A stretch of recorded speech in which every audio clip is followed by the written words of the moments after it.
Hey everybody, how's it going? Hope you're having a lovely day. Welcome to today's episode of How You're Getting After. I'm your host, Louis Rossman, and today I'm going to be wearing sunglasses while I do this video from Zeni Optical. They claim to counter facial recognition. I have not had the time to test it, but I would like to take some time to test it.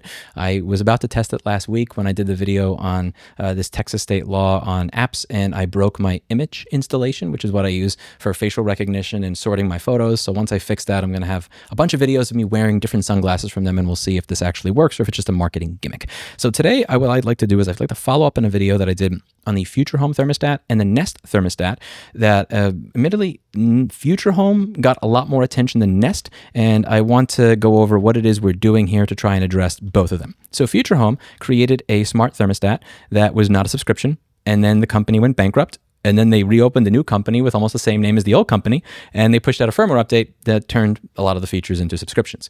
This was just evil. I mean, you went bankrupt, and then you changed the terms of the sale by pushing a firmware update to everybody's device, and that got a lot of attention. We released a bounty for this. Somebody came out with a solution, and they won, which is great. However, most people don't have a Future Home thermostat. The Future Home is really mostly something in a very specific part of Europe, whereas there are other thermostats that I discussed in this video, like the Google Nest, that are owned by a much wider swath of people. Because of the way that Google did it, Google did not go bankrupt and start Goggle and then make it a subscription. It didn't get a lot of attention. So I'd like to go over that, and I'd like to go over what it is we here at FULU are doing to try and address it. They sent out an announcement on April 2025. Google officially announced that support would end for the following devices on October 25th, 2025. The Nest Learning Thermostat first and second generation, and the second generation in Europe. So the features that you're going to lose is remote control via Nest and Google Apps, cloud-based features, all the connected services, push notifications, the home, away, assist functionality, being able to adjust the temperature and stuff from your phone when you're not at home. And also it also affects the emergency shutoff feature, which shuts off heating systems when the Nest Protect smoke detectors sense carbon monoxide, which kind of sucks. It's a little bit of a safety issue. So right now, the FULU jackpot is up to $13,126 for this. And the way you would win this bounty is if you utilize the original computational hardware and you come up with a solution that works on one of the first or second generation Nest Learning thermostats from Google. You reactivate or enable in some capacity all expected smart functionality of the thermostat. This can be via a non-Google platform, such as Home Assistant. It must be doable with commonly available tools and low-cost computational hardware. So somebody who owns a Nest thermostat who would like it to work again, if they were to use this solution, they can't have to buy $30,000 worth of stuff. You should be able to use basic hardware that you would be able to find in an average person's home to get this to work. You should include instructions for carrying this out that are similar to something you would see on WikiHow, and we have all the terms for the bounty on the term sheet. So if you are able to come up with something, this is what you win. The way the bounty program works is we put in $10,000. And if people donate, we will match their donations up to $10,000. So if people donate $10,000 into this particular bounty, we would then match that $10,000 for a total of $30,000. Now, to be clear, we are not requiring that by doing this, that whoever comes up with the solution makes that solution public to everybody. And the reason is because that would be a violation of federal law, because federal law says that if you break a digital lock in order to fix something, that is only legal if you fix your own device. But if you show other people how to fix it, that's trafficking the solution, which is punishable by up to 3 to 5 years in federal prison. Now, I'm not going to tell you what to do. I'm not your mommy. I'm not your daddy. I'm not your principal. I can't tell you what to do. I'm just not going to require that you release the solution. But if people do happen to release the solution, the way I see it, this is win-win. If somebody releases the solution, because I can't control what grown men and women do, then hundreds of thousands of people have a working thermostat again. And if they don't release the solution, then when I go and speak to members of Congress and senators and members of the House of Representatives, I am able to then say, this is a real problem. There are hundreds of thousands of people that could have their devices working again that can't have it working again because this is illegal. And when the opposition lobbyist walks up to me and says, oh, that's a solution in search of a problem that does not exist. Lewis is making this up. This doesn't blah, blah, blah, blah, blah. Legislation is in search of a problem that does not exist. This is legislation in search of a problem. I can say, look at all these devices that people own. I have this big treasure trove of solutions over here that would make millions of people's devices work again. And if somebody releases these solutions, they go to prison. Can you explain to me how this is not a problem? Oh, maybe you don't see this as a problem. Are you okay with me just kind of crossing out this law over here? Because if you say it's not a problem, that's great. Then we both agree on this and we can just reform this law right here and now. Oh, you don't agree? Okay, cool. It allows me to trap people who usually play this stupid shell game where when we advocate for something called right to repair, which is you should be able to fix what you bought and paid for, they'll say that that is a regulation on the free market and it is disrupting the free market and we are free market libertarians that disagree with all that. So I'm approaching it from the other end now. This is not adding legislation. This is, let's take legislation that's on the books that makes it illegal for people to reverse engineer their own property and reform it so that people now have the ability to reverse engineer their own property without going to federal prison. And it allows me to kind of catch people in that double standard of you don't like regulation on businesses that would enhance people's freedom because you think regulations are bad. But then when I say, okay, cool, let's get rid of some anti-freedom regulations on businesses, then they go, no, not like that. And I want to be able to point out this hypocrisy as often as I can. And I also want to be able to point to these things and say, by the way, there are 300,000 tractors that would be affected by this. There are 8 million thermostats that would be affected by this. There are 5 million game consoles that would be affected by this. Here's a list of people. We have them signed onto a form. They all vote. And yeah, you're being primary in the next 6 months. Let me know what you think of this.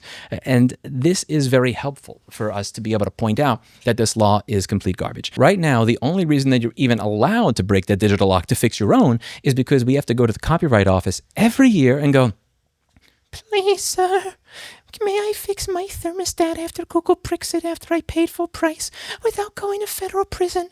Please, just a couple of the rights, just a crumb.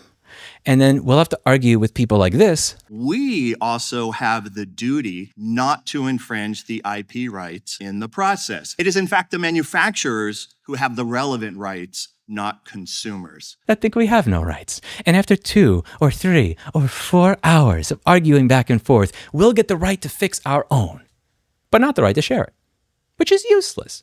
And because think about it, how many people here own a smart device that at some point in time has had its functionality taken away from them, something that's been converted from something you own to a subscription? How many of you are qualified to reverse engineer the firmware on that particular product to make it work again easily in your spare time? Having the ability to fix what you own is not enough. Having the ability to share your knowledge with the world is what matters.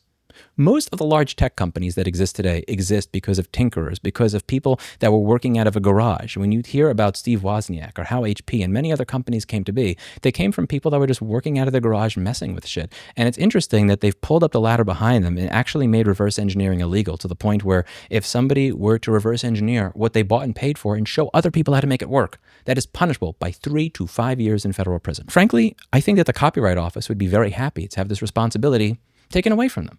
They don't want 3 to 6 hours of their time every single year wasted having to listen to people argue back and forth about why they shouldn't have to go to prison because they fixed something that they own. It's crazy.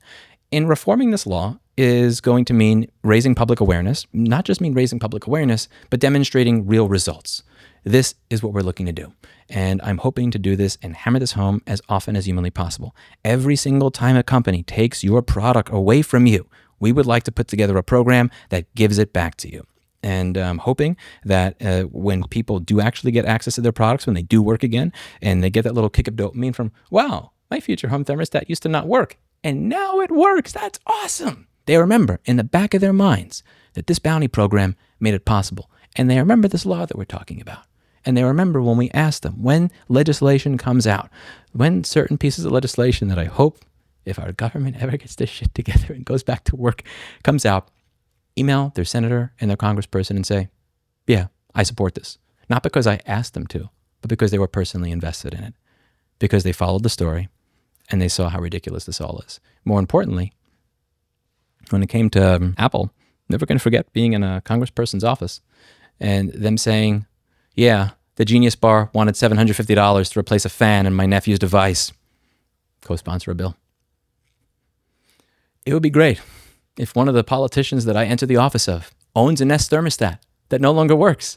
And I could say, ma'am, I would love to share a solution with you. I don't want to go to prison for 5 years. What do you say? I have the solution right here. This is how we try to create real change. Changing a profile picture to a Clippy was not just supposed to be about changing your profile picture. It was supposed to be about doing what you can do when you can do it to try and push back against this stuff. And that's what we're doing. There are some people that have said broke losers thinking that changing their avatar will make their lives better. And yeah, I actually think that changing the profile picture, along with everything else I suggested at 5 minutes in this video, will make a change. I'm putting $10,000 of our money where our mouth is. How much are you?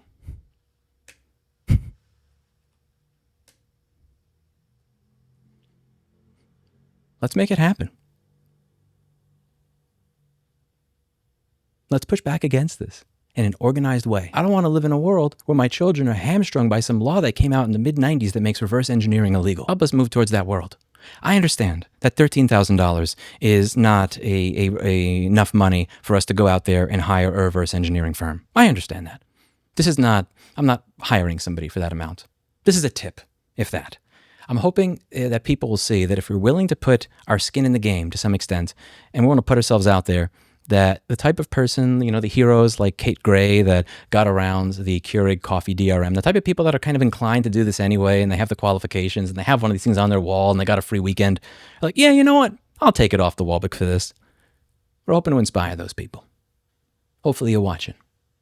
That's it for today. And as always, I hope you learned something. I'll see you in the next video. Bye now. We also have the duty not to infringe the IP rights in the process. It is in fact the manufacturers who have the relevant rights, not consumers.